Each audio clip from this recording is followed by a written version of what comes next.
Good evening, everyone, and good morning, everyone. Today, I have the pleasure speaking with Dr. Karuna Jadhav, who is an assistant professor at Somaiya Vidyavihar University in Mumbai, India. In today's discussion, we'll be specifically looking at goals in Theravada Buddhism. In particular, we know we have a lot of mysterious notions about the goals. I hope that we are not going to deal with all of them, but we are going on a kind of a theoretical insight about the ghost in Theravada Buddhism.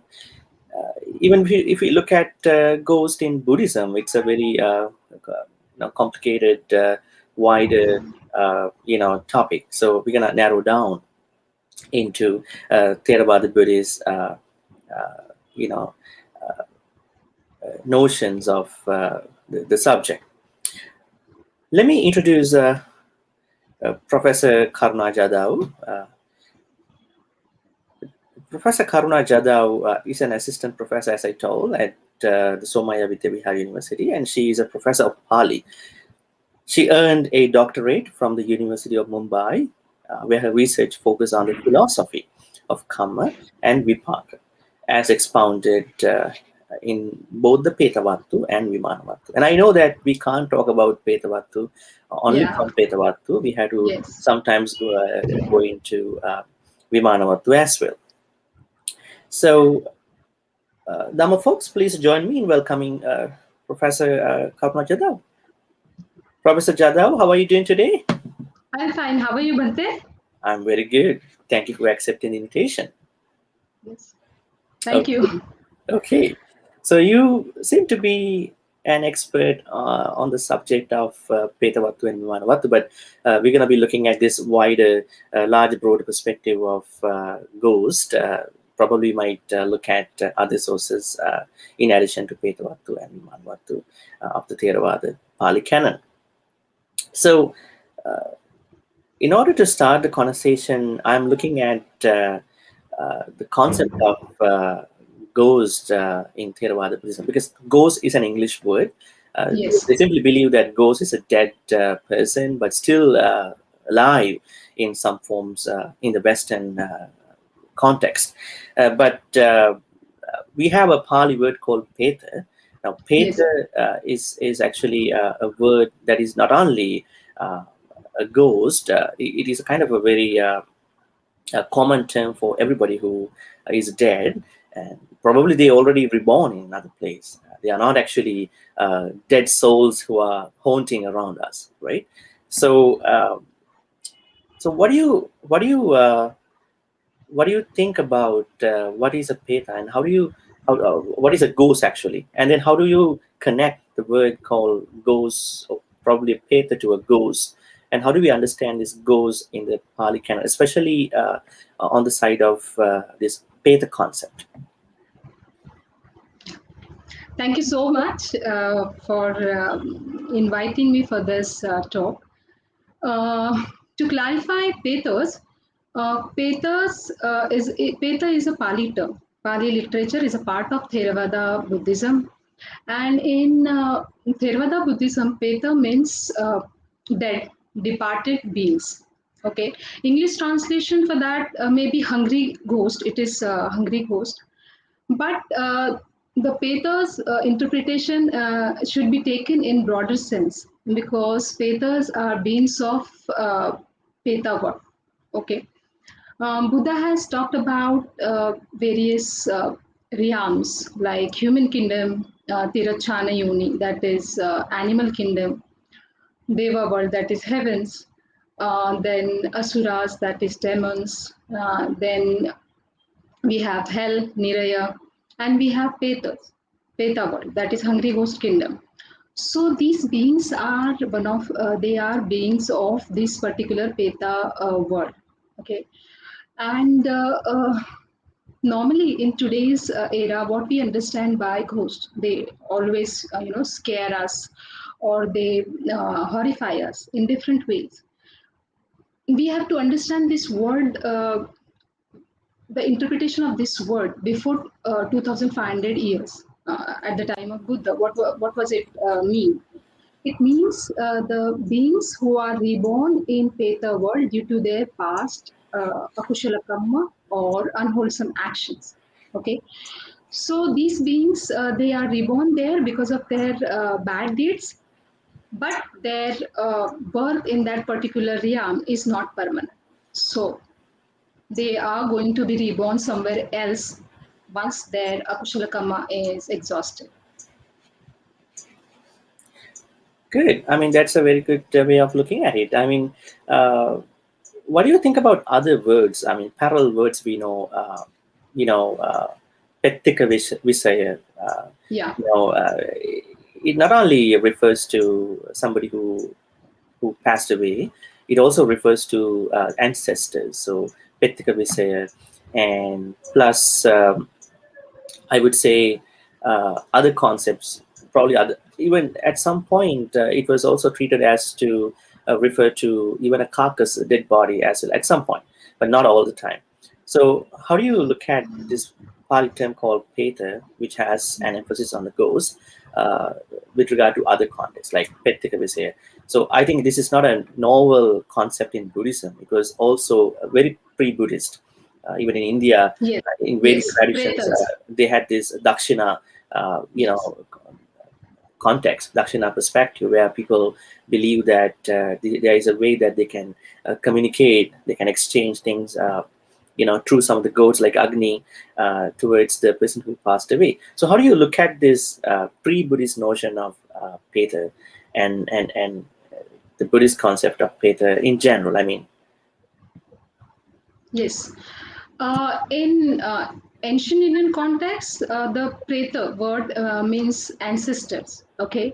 And that means beings who are dead. Hmm? But according to Theravada Buddhism, peta, the word peta means can be taken in two ways. First is dead or departed, and other is that beings who are reborn in peta world, which I have just explained you. Uh, See, in Theravada Buddhism, as I've told you, Buddha has talked about various realms. So beings can be reborn in any other realms, like human kingdom, animal kingdom, or heavens as well. But when we talk about petas, according to the Theravada Buddhism, these petas either they are dead, or there is a particular word for that, kalakata, okay, or they are reborn in peta world. So this peta concept we have to take in two different sense: dead or a being who are reborn in peta world. In ancient Indian context, we have to take it as ancestors, and for these ancestors, they used to give dakshina. In Pali, we use it as beings who have done some akushala kamma and they are reborn in Peta world. okay, great. So as a common way of looking at petas could be they became petas. I mean, in addition to the common explanation about being dead, I mean, are we talking about the hungry ghost, one Yes. of the type of petas, and Yes. they are so because they had a lot of greed, envy, and jealousy before they passed Yes, away, yes, yes, and yes. They yeah, are so always endowed with hunger and thirst. They are in search of food and water always, and they are not satisfied. Even yeah. they get that. Yeah, and they are also associated with addiction, obsession, and compulsion because Yes, uh, yes. they have a lot of things that they are looking for. Attachment, yeah, craving. Yeah. Okay, so let's take a look at some of the physiognomic characteristics of a ghost. I mean, now we kind of uh, nail down our conversation from the common peta to the particular peta aspect that has links to connectedness to hungry ghost. So how do we understand their pictorial way of looking at characteristics, especially in Petavatthu and many other suttas? We know that there are things like they have pinhole mouths. They have huge empty stomachs, and their necks are so thin because of that they can't swallow, and some body parts are sunken. They have mummified skin. They have narrow limbs. One more time, they have enormously distended bellies and long thin necks, and these kind of physiognomic characteristic. I mean, as an expert who has studied about, different Petavatthu stories about these different hungry ghosts, how do you see their physiognomic characteristics in a more expanded understanding, in a more clear way? Actually, how do we see these characteristics of their bodies? This is actually a wonderful question, because when we talk about hungry ghosts, and why we call them as hungry ghosts, because they are always endowed with, as I told you, hunger and thirst, and they cannot receive that food because of their past karma. Now, their physical appearance, if you see the text called Petavatthu of Khuddaka Nikaya, this text is from Tipitaka.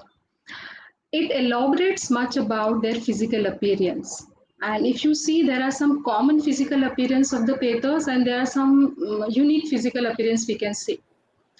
So in this particular text, we can see that the common characteristics of Petas, like, they are naked, they don't have clothes to wear. Then they look ugly. Okay, and they are tired, they are helpless, they are dissatisfied, and that that suffering they experience in the Peta world.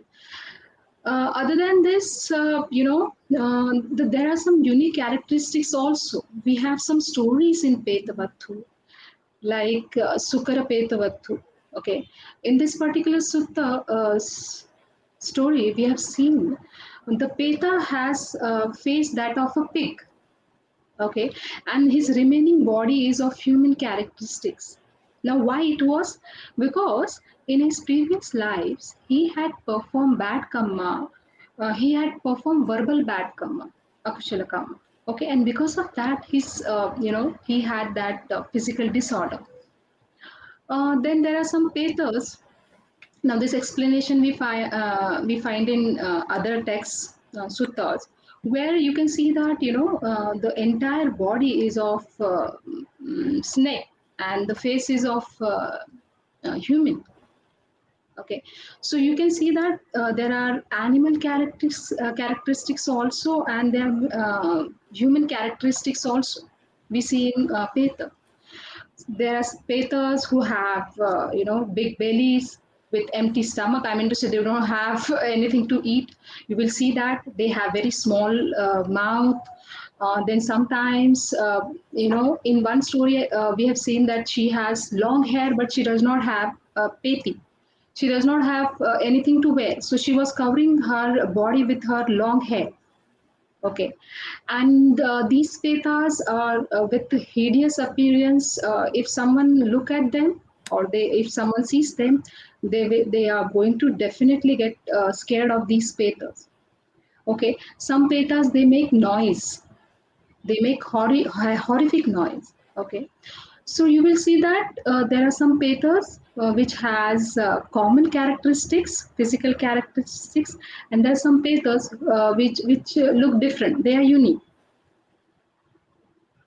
Okay, so that means most of the descriptions that we know about Petas, they kind of portray us Petas in a more or less human form.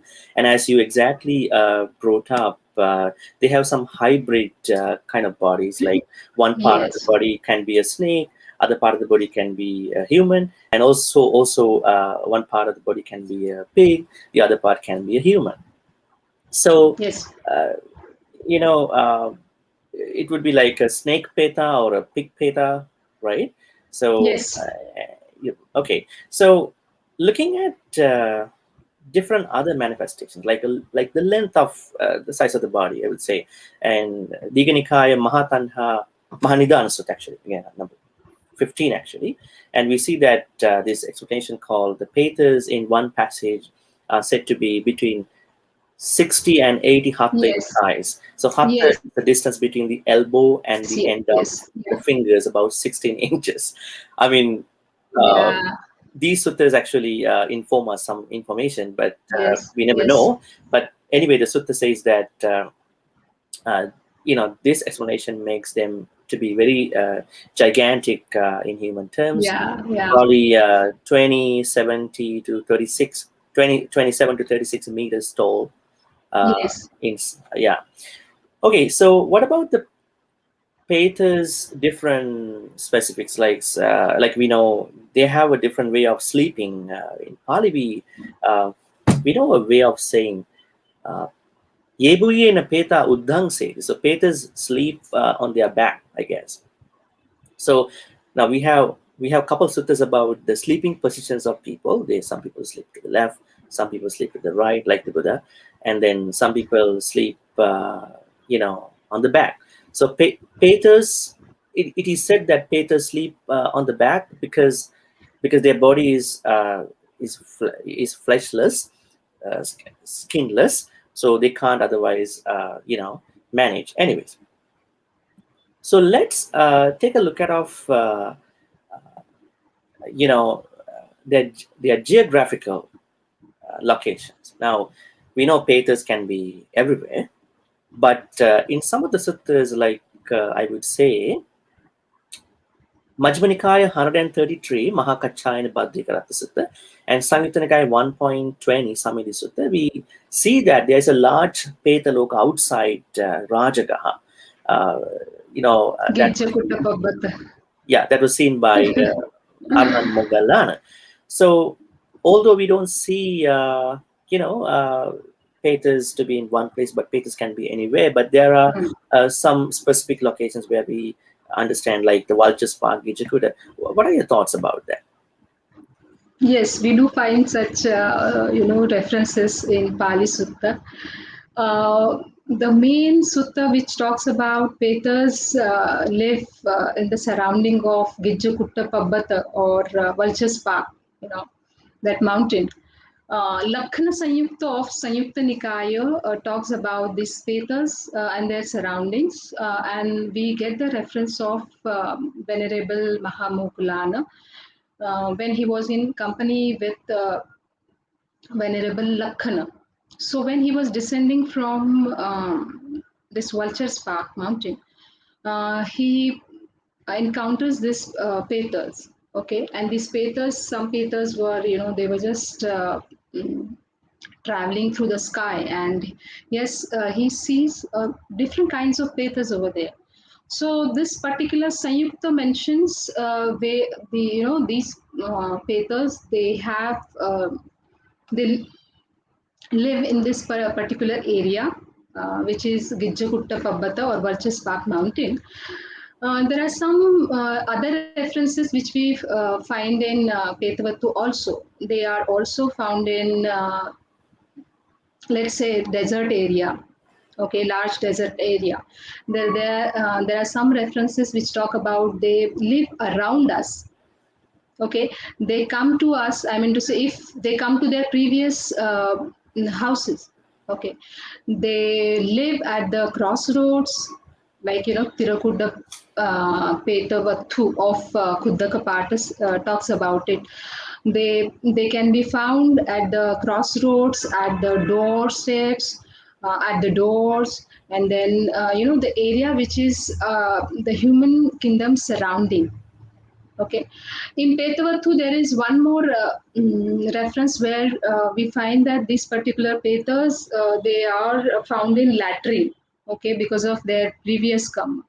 So wherever they are, but they don't have, as far as my knowledge, they don't have specific realm as such, the geographical area, but they live in our surroundings. Okay. Okay, good. Dhamma folks, I want to caution you that we are not dealing with the ghosts that we see in the contemporary cultures. Yeah. Please don't get offended, because we are not looking at that. There's no full free evidence to say that there are no goes, so there are goes. So we can actually make it kind of a safer conversation for Yes. right? So we are only dealing Yes. with the theoretical perspectives of Theravada Buddhism, of who a ghost is and kind of stuff. So just keep that in mind. Okay, so on a different note, we know there are two main types of petas depending on how they live. Those that live collectively, wherein which we see a couple other dimensions, who suffer from external obscurations and internal obscurations, or who suffer from specific obscurations, like creatures who live on eat and their other stuff. So on the other hand, the other main type of petas are those that travel through space. Those who actually have a tendency to inflict pain on others actually. So those who live collectively, wherein you see the petas who suffer from different internal external obscurations, and those who travel through space. And even in that context, we see there are types of dwellings. Now, some of them can eat a little, but find it very difficult to find food or drink, but they can eat a little. But some other petas, they can find food and drink, but they find it very difficult to swallow. Third, there are other petas, they find the food, but once they get into the eating and drinking things, and those food and beverages tend to be burst into flames as they swallow. So there are Yes. different things that we can see in the text. So what do you think about these dimensions, about their lifestyles, and how they can be looked at from the lens of living collectively? Some petas can live collectively. Some petas, they are solo travelers. Like in one story, if I'm correct, I think it is, I remember Arhan Pottapada, probably you can correct me. And in the story, Arhan Pottapada, I guess he was encountered by a peta and saying to Arhan, Bhante, I'm your brother in this life, but your mother, father, and myself, we already died, and all of us are petas now. So can you please give something? So that means they are together, they are living together. So petas, those who live collectively, those live in union. And then some petas, they live, they travel alone. So what are your thoughts about the way that they live, the way that they dwell, the way that they spend time? Uh, what is to be a peta, like a solo peta, and what is to be a peta who live together with other petas?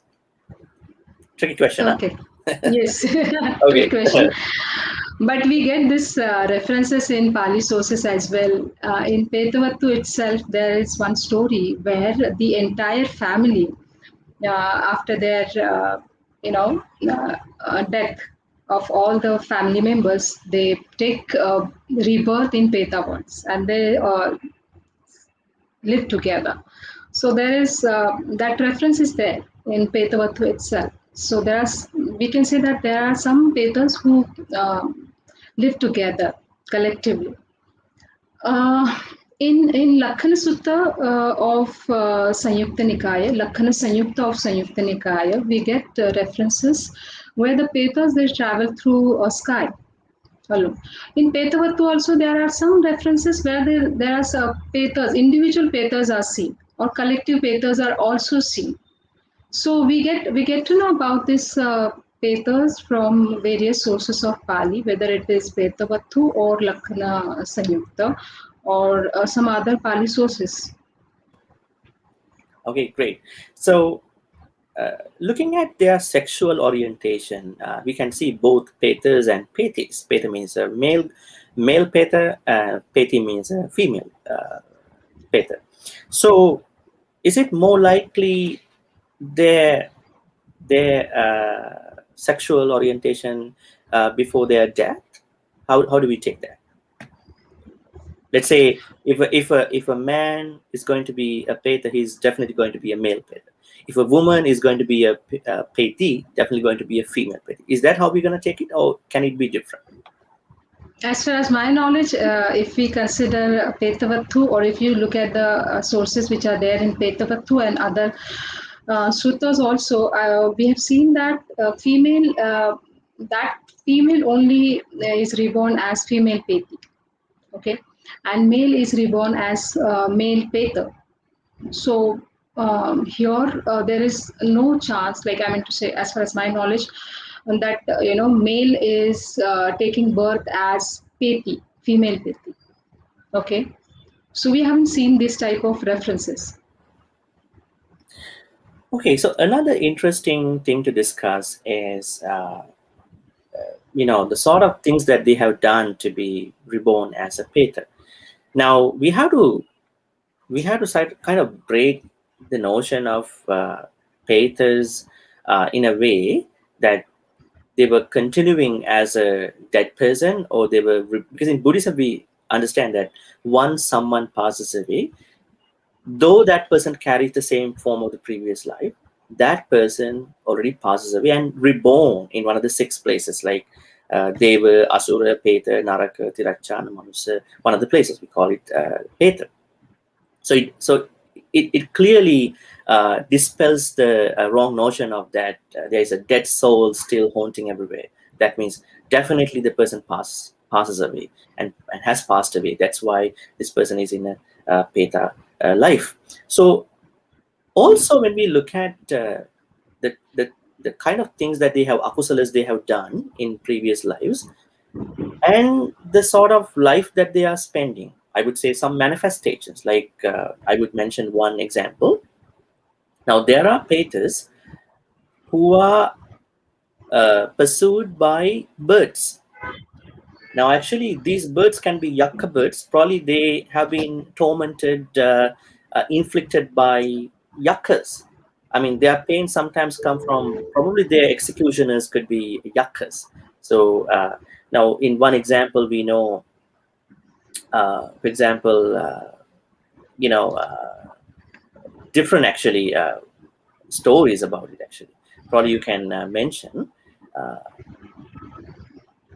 So this is one example. So pursued by birds. And also in another example, we can see that there are different types of, I would say, those cut by their sharp hairs. And also there are petas with body hairs like swords, which were moving up and down and striking him as he flew through the air, uttering cries of pain, right? Yes.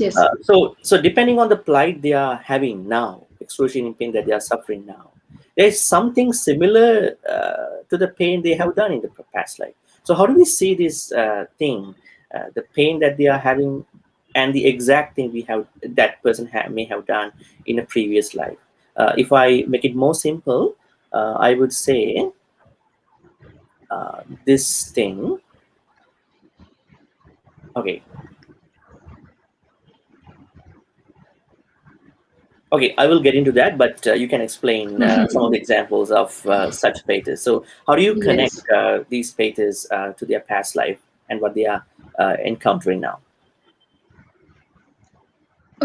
In Petavatthu, we find such examples where whatever previous kamma they have done, the similar representation of their past kamma reflected in their physical, let's say, characteristics. For example, when I was talking about Sukara Petavatthu, right? In that, the Peta has face that of a pig, and the remaining body is of human characteristics. And his past karma was he had a kushala verbal karma. Okay, so if you see, he performs a kushala karma, verbal akushala karma, and because of that, his face is of that peg. It is like a peg. Okay, a pig. Similar, there is a one story which is Putimukha Petavathu. In that story also, that particular male, he performs akushala kamma through his speech. And when he becomes Peta, his pet is with putrid mouth.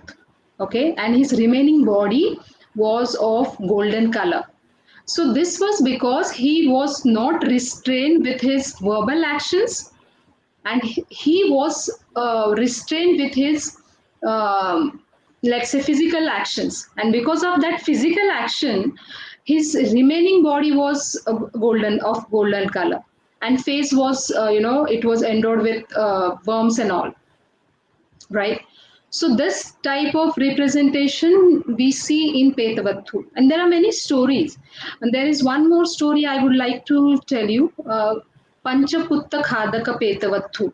Okay, in this particular story, a female causes miscarriage of other women. Okay, and after her death, that female's death, she is reborn in Peta world. She delivers 5 sons in the morning and 5 sons in the evening. And as soon as she delivers them, okay, she eats them. So her previous karma, what was her previous karma? She caused miscarriage of that woman. That means she was responsible for killing her unborn child. And here, after that, death, when she is reborn in Peta world, she takes life of her own sons. So you can see this. We can relate this, right? Okay, great. What about some of the very peculiar reasons for being a Peta? Now, we know it entails some of the jealousy, spousal relationships, like as you said, at that time, a lot of men, they have this polygamy because of Yes, the yes, polygamous relationships. These wives had a lot of pressure, and then they wanted to stand out, in front of their husbands. yes, yes, Husband, actually. So yes, probably the polygamous relationships, I would say, on the side of man, on the side of the women, could be kind of a jealous relationship, could have led them to be reborn in a Peta life. For example, as you said, one poor wife, I would say, she did something wrong to the other wife because yes, she wants to stand out yes. in front of the man, and then she was reborn. And also another thing is, probably you may allude to Matta, story of the Matta and Tissa, Matta right? Petivat. Yeah, Yeah, Matta and that's Tissa. that's yeah, that's another story. Could you probably you can tell a little bit about that story too, if it is possible? And also, what are the other social uh, dignitaries? Like I see that there are monks who became Petas, and there was one monk, and very interestingly, this monk actually was a very good monk, but he didn't like his one follower. Probably the follower Follower. was to go for another monks, especially for reputation, for the I would say comforts. I would say. Labasakharas, I would say, the good things that can come from devotees. So he led that particular devotee to see the same way as he sees towards other monk. And then what happened? That monk became a traveling Peta, and he also became a part of that traveling Peta. That means there are different reasons, actually, different very interesting reasons. And also I see there is one example. I don't want to mention their particular ranking because that might create some hectic things. Some of the lawmakers, some of the lawmakers, when they give some bad, improper, I would say, false judgments on the verdict, they've also reborn as Petas. Could you sort of share with us some of the very uh, main context of the Petas, what they did in their past life, going beyond this Lobadosa moment, going beyond the anger, jealousy? Can you sort of bring up some of the social things that people may have done from that kind of a perspective? Okay, wonderful question. It's very important to learn this Akushala Kamma related to Petas, because until and unless we learn this, how we will be mindful towards this Akushala Kamma. Okay, so the kammas which are related to petas, like the jealousy, as you told, jealousy, attachment towards women or any particular object. So there is a story where a man he has attachment towards a woman, and then after, because of that jealousy, he is reborn in the peta world. Okay, sorry, because of attachment towards that women, he takes birth as peta. So this is one of the kushala kamma. Okay, attachment, jealousy. I was just discussing about this Panchaputta Khadaka Petavatthu, and there is one more story which is just similar to Panchaputta Khadaka, Sattaputta Khadaka Petavatthu. In this story also, they have shown that the two wives of a person, okay, they had jealousy, and because of that jealousy, she takes life of her unborn, child. So that jealousy also, and the first reason is jealousy, and because of jealousy, she takes life of her unborn child. Okay, so jealousy, which is created in our mind, which is very bad, and because of that, a person or an individual can be reborn as Peta. Then there are some other akushula kammas, like there are some professions like slaughtering, and then killing animals and all, hunting. So these are some wrong livelihood, we can say, and which Buddha said that this particular professions or livelihood should not be taken. So we get to know about these different professions which are wrong. Okay, if someone has profession of hunting, now we don't have this profession, but at that time, yes, they used to earn money out of this hunting. So there are some these type of professions where they can take you towards peta world. Then abusive speech, harsh speech, slandering. These are some akushala kammas. Because of that, a man can be reborn as peta. So the kammas which range from the very minor kammas, akushala kammas, to the higher one, like killing. Okay, this is higher one, and very small is just cheating, or you are deceiving someone. I don't say that this is very small, but we can say that we find all kinds of akushala kamma which becomes responsible for the being to be reborn as peta. As someone who has studied about the philosophy of vipāka of both Petavatthu and Vimānavatthu, I know that the maturation of karma, which is called as vipāka philosophy, is very unprecedented. I think we can decide on that, because it's kind of a different type of thing that is only seen by the enlightened beings, actually, not even a normal enlightened being, but there are some of the arahants who had that, except the Buddha. So, but looking at how the Petas became Petas, do you think that the particular activity, be that slandering,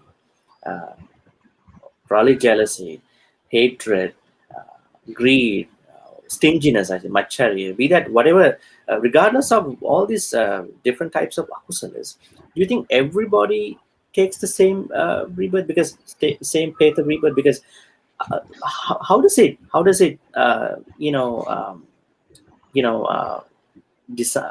actually relate to the next life?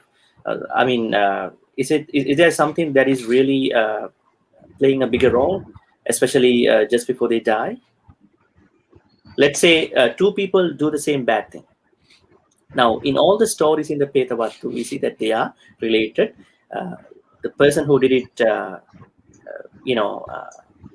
I would say tremendously, suffers a lot, and the other person who supported that one becomes kind of a companion, or I would say somebody in that particular bad thing.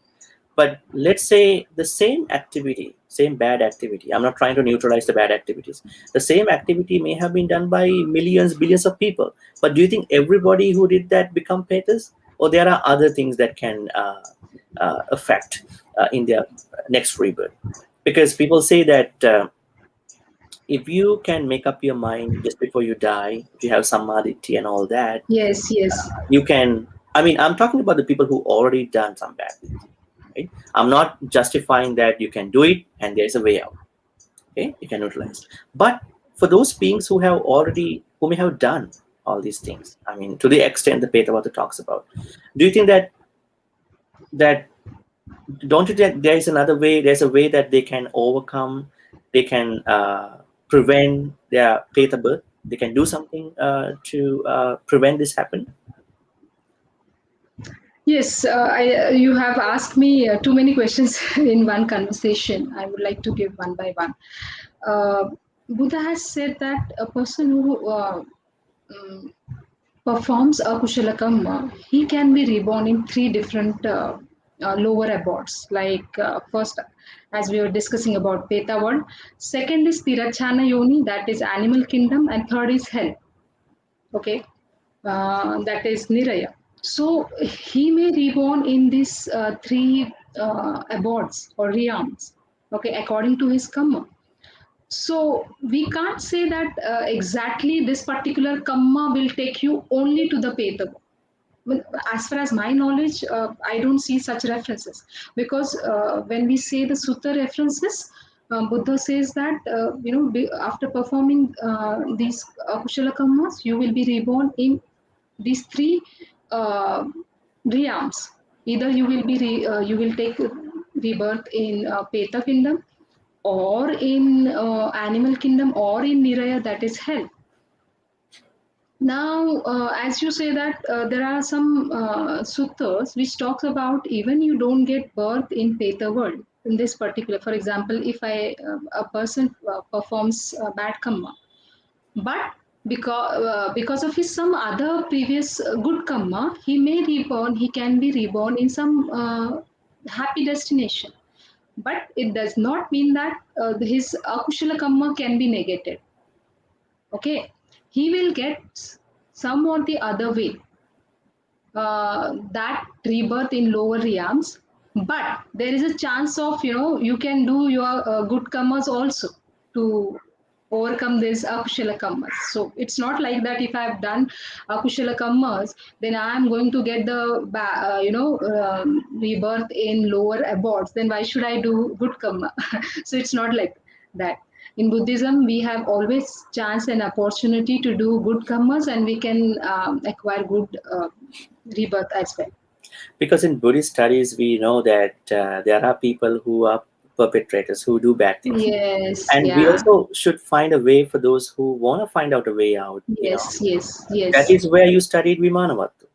And yes, that is why we can't exclude Vimānavatthu when we talk about Petavatthu. So yes, there is, of course, a way for any being yes, who wants to prevent a yes. bad rebirth and to do more good karma. More good You have karma. still time. You are not too late.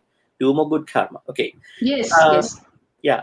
Let's delineate a little bit about good Petas. Now, in our casual discussion, we've been talking about good Petas. We call them Vimana Petas or Vemani Vimana Petas. Petras. So, are they living with earthly bound Bumma Devas, or are they living in?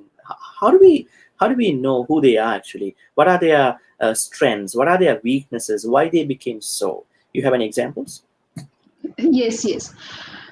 We get to know about these Vemanika Petas or Vimana Petas in Petavatthu. Now, these particular Petas, Vimana means the heavenly mansion, and Petas are reborn with this Vimanas. Now, why it is like that? They are reborn in Peta world because of their bad karma, but they have some partial good karma also, and on account of that partial good karma, that Peta gets that Vimana. Okay, so here we have to understand that though that particular being is reborn in the Peta world, but he has some comforts. in the form of Vimana. So we can say, in other words, they are good petas. They have some partial comfort, but still they should be considered as petas only. So they should not be considered as devas. Okay. So nobody should expect to be at least a Vimana Peta. Petas are Petas, right? But there are some Yes. Petas who have more comforts than the other Petas, right? Yeah, more comforts. Yes, yes. Okay, so are they kind of solo Petas who can travel through space and time? The Vimana Petas?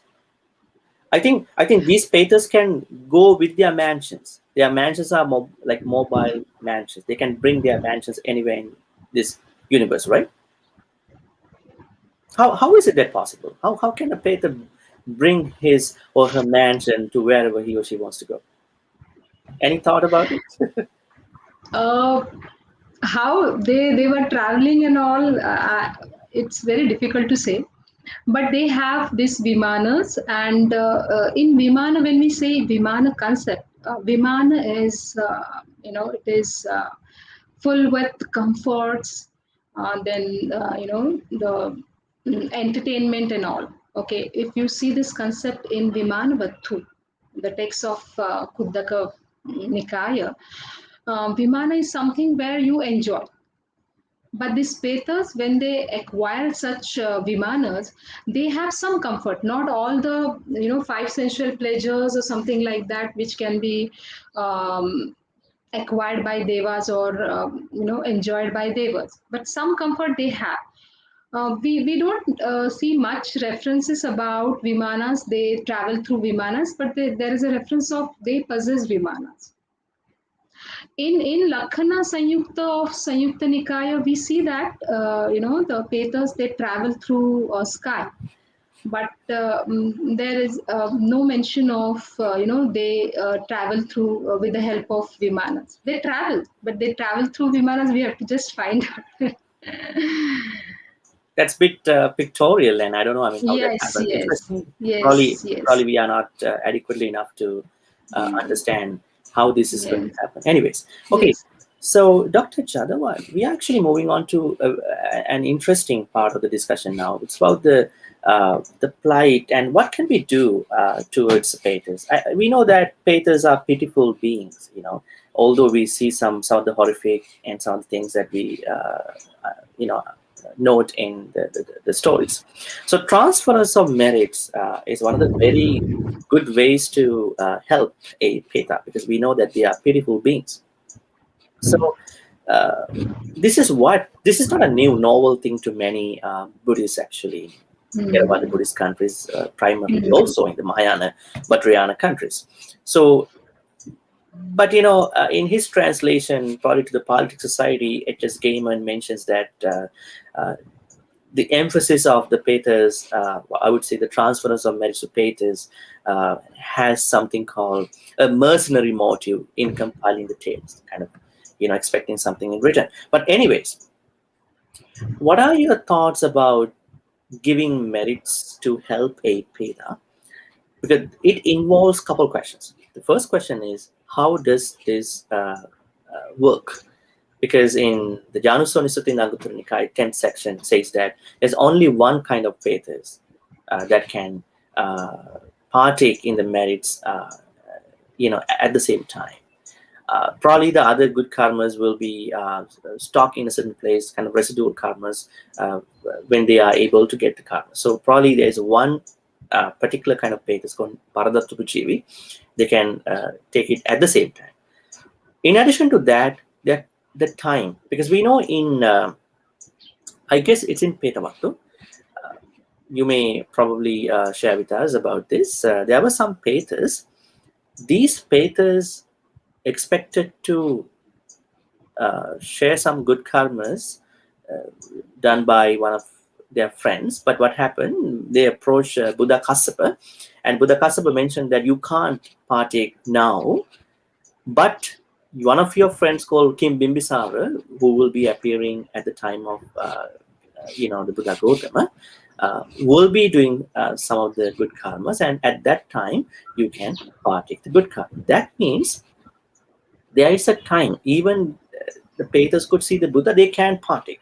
Why is it taking that long, to take karma, especially when a devotee is when somebody is giving karma? So the first thing is, what do you think about the transference of merits to petas? Is that the only way we can help a peta? Because in most of the traditions, what they do is they wanted to have a direct connection to peta.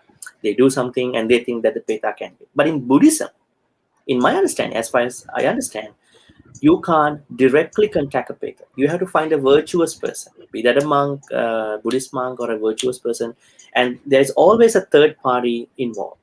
And you give something to a good person, you gain karma, and then you transfer to the peta, dead person, be that a ghost or somebody else. So, with all that in mind, what do you see about the transference of merits?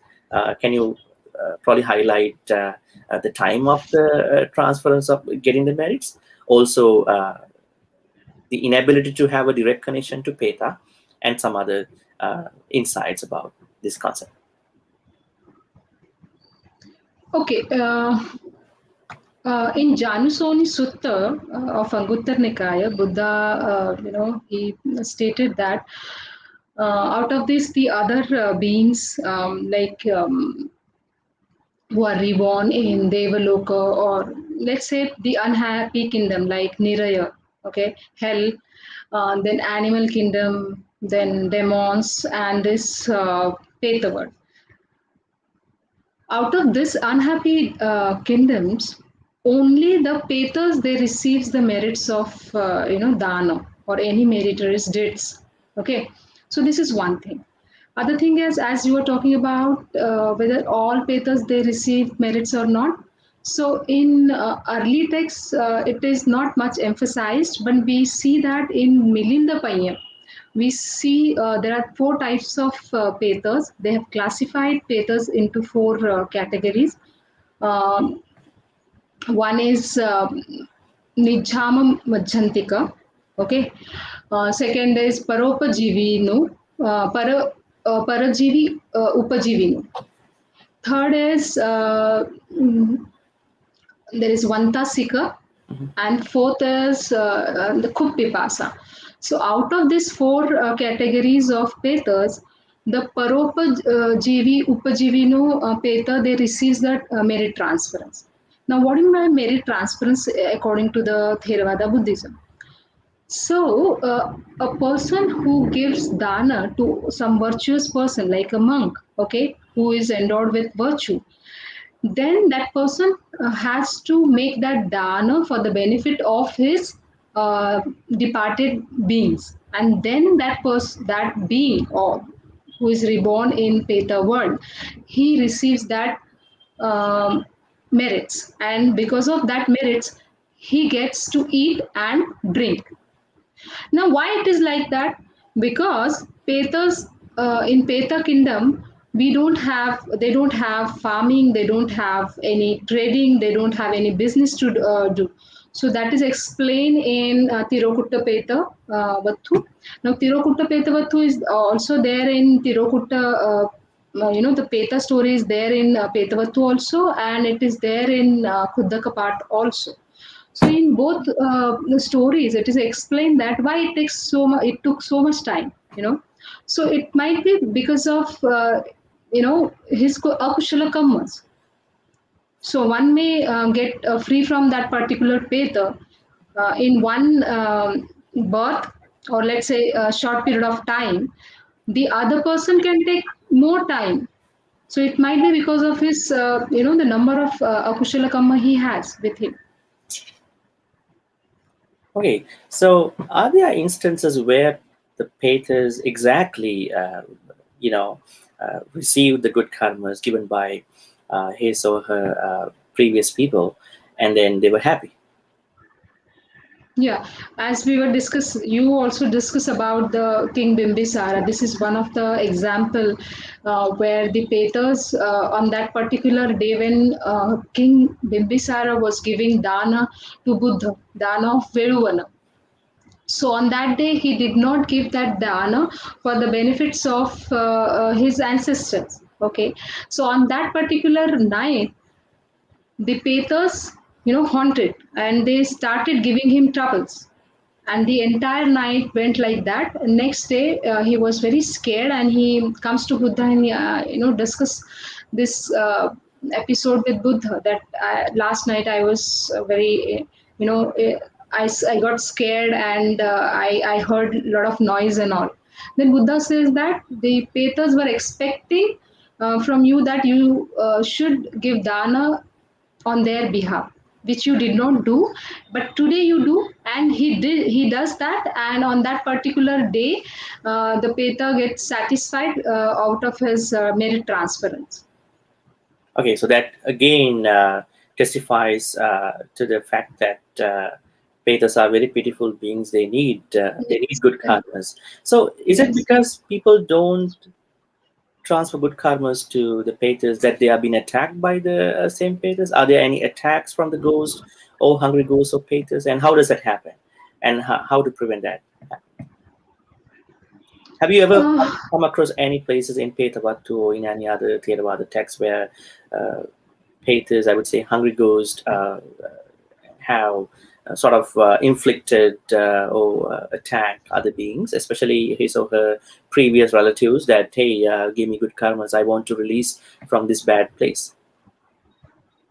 Okay, in Petavatthu, when we see, we have observed that in Petavatthu, these Petas, they are seen very helpless. They are not much troubling to the human beings or their relatives. That they request their relatives that please give dana on our behalf, so that we can get free. So they request. Okay, they don't trouble much. We haven't seen much references other than Tirokutta Petavatthu. They are very pitied. Yeah, We have to help them. pitiful beings. Yeah, we had to have some Yeah. compassion towards them, right? Yes. Okay. Yes. So, what do you recommend? Do you recommend that we have to give good karmas after each good thing that we do? Let's say I offer something to Mahasangha, venerable monks, and I give something to somebody who is not that virtuous. I don't know. So, what's your piece of advice to the people out there?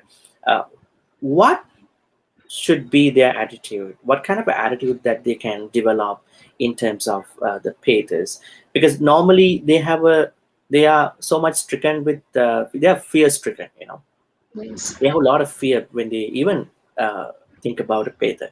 So probably they are their relatives before, or maybe in past life. So what kind of a holistic, comfortable attitude that they should have about Petas, and what are they supposed to do towards them as a duty?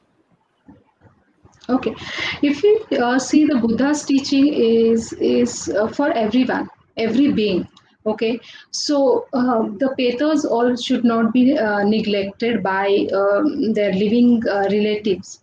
So we don't know our relatives, they are reborn in heaven or they are reborn in some niraya hell or animal kingdom, we don't know. But then also we should remember them while giving dana to some virtuous person. Okay, so here two things are definitely are done. One is you get the merits of that dana, and if you remember your ancestors while giving dana to a virtuous person, then that merits or transfer automatically goes to that person, that being. So, and other thing is, the third benefit what you get merits to you also. So it's, you get three benefits: the dana which is given to that virtuous person, he gets that dana, and then merits you get yourself, and the merits, if you make that merits on behalf of Petas or for the benefit of Petas, then that Petas also are benefited. So we should think the holistic approach while dealing with Petas, because today when we say Peta, then we get scared. Okay, but we should not do. We should think about them. They are not troubling us, but they expect us to give this merits to them, because they don't have anything to eat. So whatever we give them in the form of merits, or for for their well-being, we are only their relatives who can give them. So they expect from us, but they don't give much trouble to us. So we should help them so that they can get rid of their suffering. So in Petavatthu, we have seen that when people transfer merits to these beings, they get relief also. They get relief of their sufferings or pain. Not only the food and water to drink and clothes to wear, but relief from their the terrible experiences they experience in Peta world, the pain. If I can remember a sutta called Patta Kamma in Anguttara Nikaya, Buddha says that dana is not only giving, dana has both giving and sharing, Sangvibhaga. Yeah, So when it comes to yeah, Sangvibhaga sharing part, Buddha clearly mentions one has to fulfill 5 balis, and one of the balis is Peta Bali, Puba Peta Bali. So yeah, that means people have to take it not in that horrific way, but we should not have any connection. We shouldn't yes, actually try to use pathos to do something, right? Just sharing good karmas is more than enough, right? That's what you mentioned. yeah. Okay, And Patta Kamma is considered as one of the Kushala Kamma one has to perform. that's Okay, a the kusala karma. transfer of merits. Yeah, Yeah, so we all supposed to transfer good karmas to the departed beings, who we understand peta in Pali, wherein which we see the ghost category, hungry ghosts, because they need, as you said, that they have no other way to receive anything. They are just mm. suffering a lot. They are tormented. They are painful. So they need. So they can't go into other people that they don't know in the previous life. So they are only approaching. So uh, as uh, as a responsibility, it is our duty to transfer good karma to them. I think this is why the Buddha mentioned a responsibility to the children for their Yes, parents. yes. Atachapana petanam kalakatanam dakinanam. So the parents who passed away in the name of anybody can't approach anybody else. So they can only approach their children. Yes, So that's true. why we had to do even those big responsibilities too. Dr. Jadhav, we have come to the conclusion. Are there any things you think that you may have missed out on? Can bring up and share with us. If there's anything that you were thinking to share but you could not because of this flow, it's time for you to share if you think so. Yeah. When we say the ghost, this particular concept, hungry ghost or ghost, we should not be misunderstood because today in contemporary world, this particular concept is taken in different way. And when we talk about pathos or, the translation of petha is as hungry ghost, they are not, they don't have much power. Okay, they don't trouble us, but this is our duty to perform merit transference to them so that they can get free from their pain or they can get food and all. So as Buddha says that every being should get chance to live and everybody should attain nibbana. I'm not saying that peta will get they but on some or the other day even they will get nibbana. So we should help everybody, and when we help everybody then we get merits of that help. And what you say, the good kamma, and this automatically help our status, or what do you call, the attitude or the life to for the for the welfare of our life. So this good karma definitely help us indirectly. So there's so much of the spotlight has to be on compassion part, right? Because if we are Compassion, not yes, Karuna. compassionate, then we will not help any Yeah. faith or even anybody in this life too, right? So Yes, yes. we must have karuna, as your name suggests. You are karuna, so Yes. compassion has to be on our spotlight to everyone. So pathos become a part of that. So okay, so we have come to the conclusion, and I think that we have sort of demystified many things about pathos so far. Dhamma folks, we only talked about the theoretical aspects of Theravada Buddhism towards the pathos. We did not get into some of the conundrums of the pathos, especially some of the contemporary cultural ghost appearances, paranormal space. We did not touch space with that because we don't have Yeah, it yeah. at this point. So we only talked about what are the authentic, original sources we can see we can know about the peta, especially the hungry ghost. So, and in that approach, we looked at Petavatthu as well as Vimānavatthu, also Lakkana Samyutta in the Samyutta Nikaya, where we see the Arahant Moggallana encountered a lot of petas near Rajagaha and the Gijjakota area. Okay, so then we also have Vinay Pitaka. We will get one or two, episodes of Pathos in Vinay Pitaka as well, where a boy has, attachment towards his clothes, and then he after taking birth as Peta, he follows one monk because that monk had taken that discarded clothes to wear, and then that boy chased that monk to take that clothes back. Okay, so we find some sources in Vinay Pitaka also. Then there are one or two examples. Buddha always Dhammapadattha Katha, the commentary literature. We find Ajagara Petavatthu, Ahi Petavatthu. So there are major references as well as minor references everywhere, scattered through the canon. Yes. Yeah. Okay, all right. So let me recap. So first we discuss about what is a ghost in Theravada Buddhism and why should we learn about them. And then we moved on to the physiognomic characteristics of ghosts in general. We discuss about collective ghosts who live collectively, and ghosts who travel through space and time.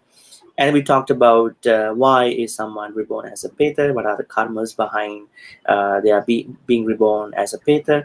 And we also touch base with the sexual representation of a peta. Yes. How come someone becomes a male peta, or a female peta called peti.